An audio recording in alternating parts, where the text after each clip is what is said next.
Début du tour de 17 heures, tour au cours duquel la première division du corps du maréchal Ney vont arriver dans les environs d'Althoff. Il y aura beaucoup d'actions aux environs d'Eylau cette fois-ci. Les Français ont alloué un point de commandement au 4e corps de Soult qui pourra activer ces deux divisions. Également un point de commandement à la cavalerie de la garde. Il y a également La Salle et le détachement de cavalerie du 6e corps qui ont réussi à s'activer. Du côté russe, Korpf a reçu un point de commandement. Il a réussi à se replacer au centre de sa division de cavalerie. Et l'avant-garde prussienne a également reçu un point de commandement. On retrouve également un peu plus à l'est la 7e division avec un point de commandement pour venir porter assistance aux deux divisions qui font face au corps de Soult. Vers Serpalen, après les assauts désastreux du tour précédent, Augereau a à nouveau un point de commandement pour activer ses deux divisions. Face à lui, Zaken a également reçu un point de commandement pour activer sa 3e division. Pour avoir un peu de soutien, comme Augereau ne peut plus compter sur Saint-Hilaire qui est séparé de sa division suite à la déroute d'une unité avec laquelle il faisait un assaut sur Bagration, un point de commandement a été donné à la 3e division du 3e corps, celle de Gudin, pour qu'elle continue à mettre de la pression sur la 2e division russe, l'ancienne division de Tolstoï. Plus au nord, un point de commandement a été donné à la 3e division de dragons, celle de Milhaud, Milhaud étant à portée de 5 régiments de dragons, dont un par contre est désordonné. Du côté russe, pas de point de commandement à la cavalerie, hormis une activation de Platov qui est avec un régiment de Cosaques. Par contre, celui-ci est épuisé après une charge au dernier tour, donc peu d'actions à prévoir de ce côté-là. Et voilà, c'est le portrait pour le tour de 17 heures. On se retrouve après les segments de manœuvre et de combat à feu.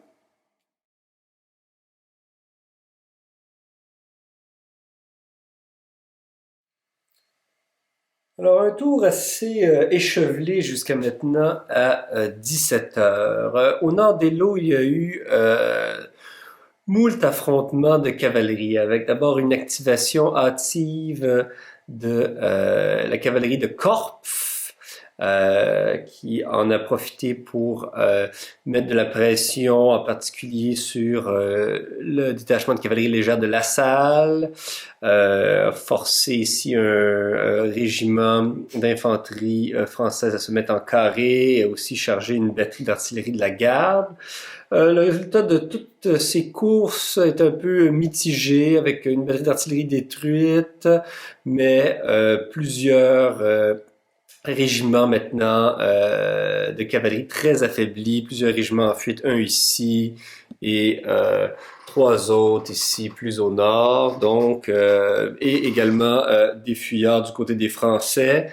Après cette charge de Korpf, il y a eu l'activation de la cavalerie de la garde qui a riposté, qui a fait relativement bien, sauf pour une très grande malchance du côté des grenadiers à cheval qui ont vu leur commandant Walter tomber au combat.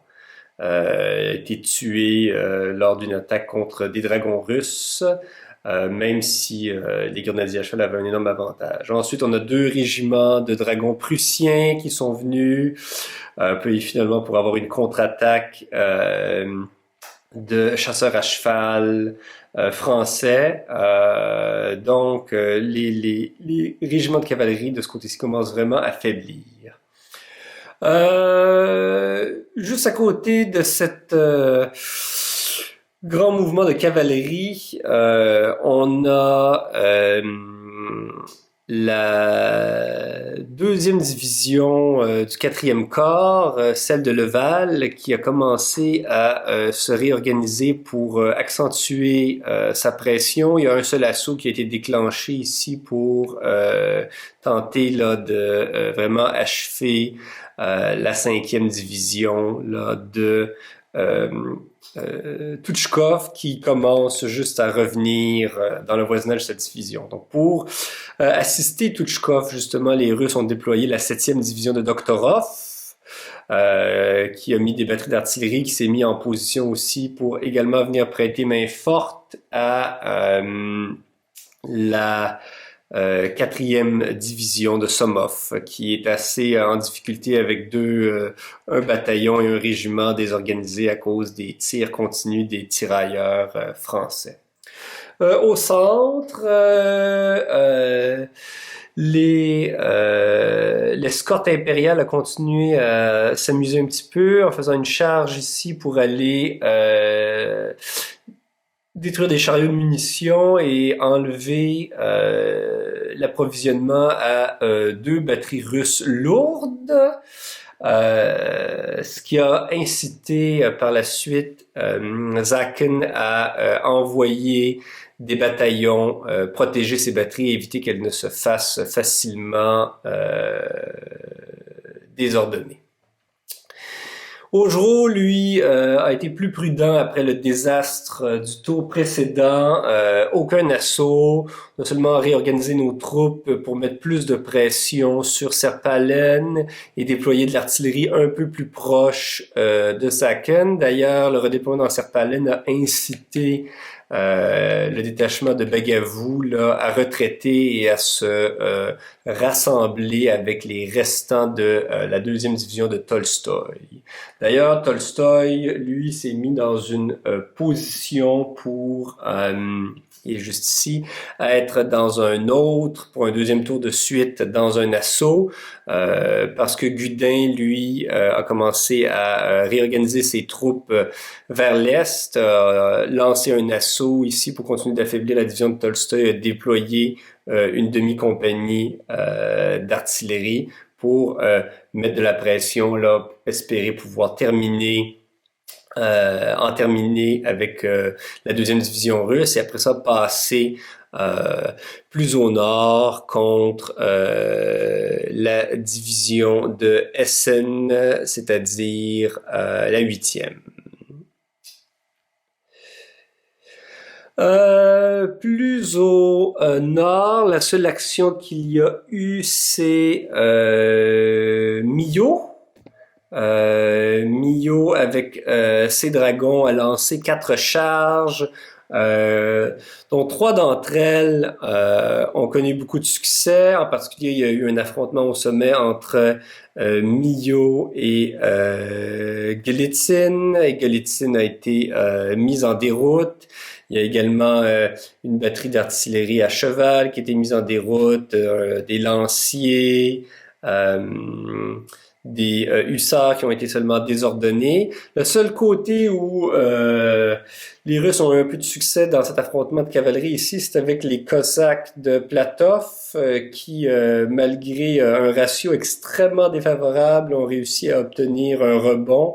Et alors que les dragons français prenait la fuite, Platov a passé son test de commandement et a été simplement désorganisé. Mais ce régiment de Cosaques est maintenant très faible. Donc il y a peu d'assauts à faire pour conclure le tour, seulement 2, entre un bataillon français et un bataillon de grenadiers russes, mais qui est assez faible avec seulement 2 points de force, mais qui compte sur le commandement inspiré de Bagration. Et de l'autre côté, un très gros bataillon français là, de 10 points de force fait un assaut contre un petit bataillon de mousquetaires russes qui a déjà perdu la moitié de ses points de force et qui en plus est désorganisé. Donc ça ne se présente pas très bien pour les Russes de ce côté-là. Dernier élément à souligner pour ce tour, c'est l'arrivée de la première division du 6e corps avec le maréchal Ney qui est juste ici. Ney qui a déployé là sa batterie d'artillerie à pied, une batterie d'artillerie à cheval, des tirailleurs pour commencé à mettre de la pression sur le détachement de Markov. Et jusqu'à maintenant, il y a eu beaucoup de succès parce que dans la seule phase de tir auquel ils ont participé, ils ont infligé des pertes de 5 points de force aux Russes, 4 aux Russes et 1 aux Prussiens, et en contrepartie, ils n'ont subi qu'une seule perte. Alors voilà, je vous reviens après les quelques assauts et le segment de réorganisation.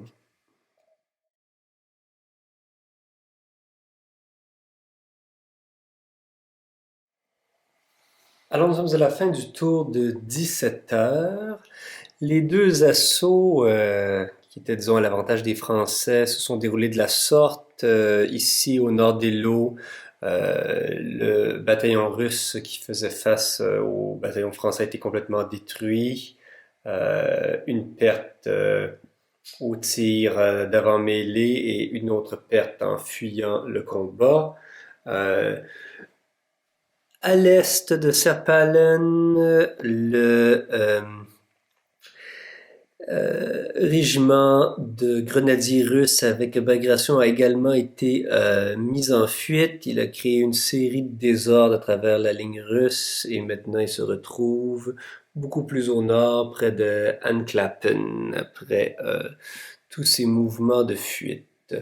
Au niveau des ralliements, les choses ont été un petit peu mixtes des deux côtés. Il reste encore ici 3 régiments d'infanterie, des bataillons d'infanterie française qui sont en déroute. Par contre, 2 ici ont réussi à se rallier. La cavalerie française s'est quand même assez bien ralliée, sauf pour un régiment de dragons ici. Par contre, les dragons de Milhaud et même les ceux de Grouchy n'ont pas réussi à retrouver leur bon ordre. Du côté russe, il reste encore beaucoup de fuyards. On peut le voir ici et plus haut. Il y a un régiment de cuirassiers qui a réussi à se rallier, un régiment de dragons ici aussi, mais c'est relativement mineur quand même. Il reste encore beaucoup de régiments de cavalerie qui sont en fuite. Alors, c'est le portrait à la fin du tour de 17 heures. Les pertes ce tour-ci, on rappelle, Walter est mort en menant une charge des grenadiers à cheval contre des dragons russes. Il sera remplacé à la tête de la cavalerie de la garde par l'aide de camp de Bessières. Il y a également une batterie d'artillerie à cheval de la garde qui a été détruite par une charge de cuirassiers russes. De leur côté, les Russes ont vu un de leurs régiments de dragons être complètement anéanti, la cavalerie de l'aile droite de Korff, et également un bataillon de la division de Touchkov à être anéanti par un assaut français. On va maintenant rouler le dé pour avoir la température du tour de 17h20. Et c'est un 3, moins 3, ce qui nous donne 0. Donc, nous aurons encore un temps dégagé au prochain tour. On se revoit à 17h20.